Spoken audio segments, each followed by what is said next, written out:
Videoya me îro videoyeke serketine ye, videoyeke kêfxweşiyê ye.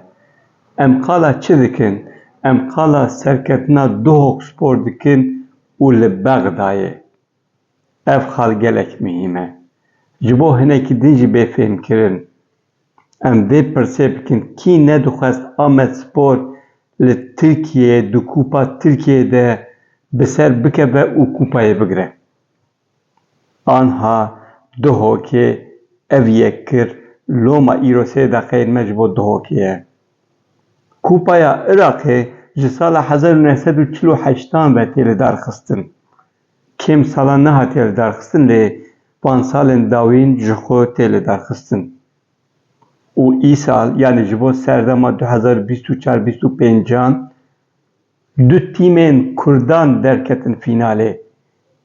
Ev jî hê mihîmtir e.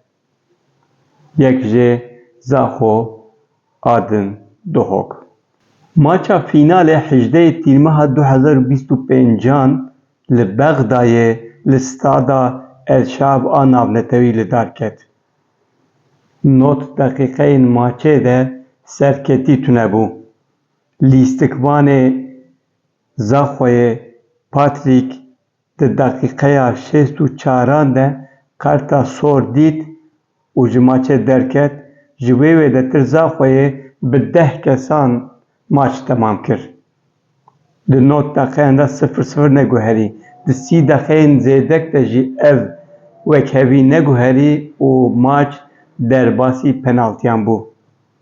Bi penaltiyan Duhokê bi 5-3 Zaxo têk bir û bû şampiyonê Kupaya Iraqê.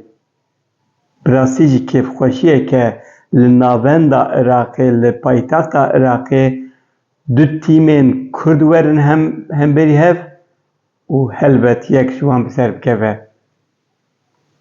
Di Kupaya Iraqê de heta niha serketina herî mezin ji bo tîmên Kurdan 2022-23 de bû. Yani di wê serdemê de tîma Hewlêrê derketibû fînalê lê di fînalê de bi 1-0 têk çûbû û nikaribû kupa bigire. Ji bilî vê serketina tîmê Kurdan di vê kupayê de tunebû heta îsal.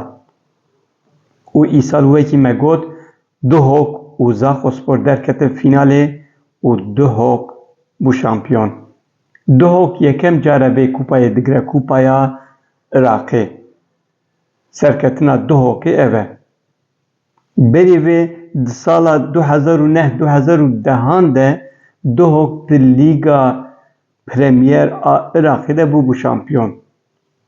Serketina tîmên Kurdan ev bû ji bo Duhokê. Îcarê Duhok van salên dawî hinekî din jî pêşketiye. Vê pêşketinê xwe nîşan da. Îsal di Lîga Şampiyonan a Kendavê de Duhok bû şampiyon. Ev tiştekî xweş bû ji bo Kurdan û em bi vê serbilindin.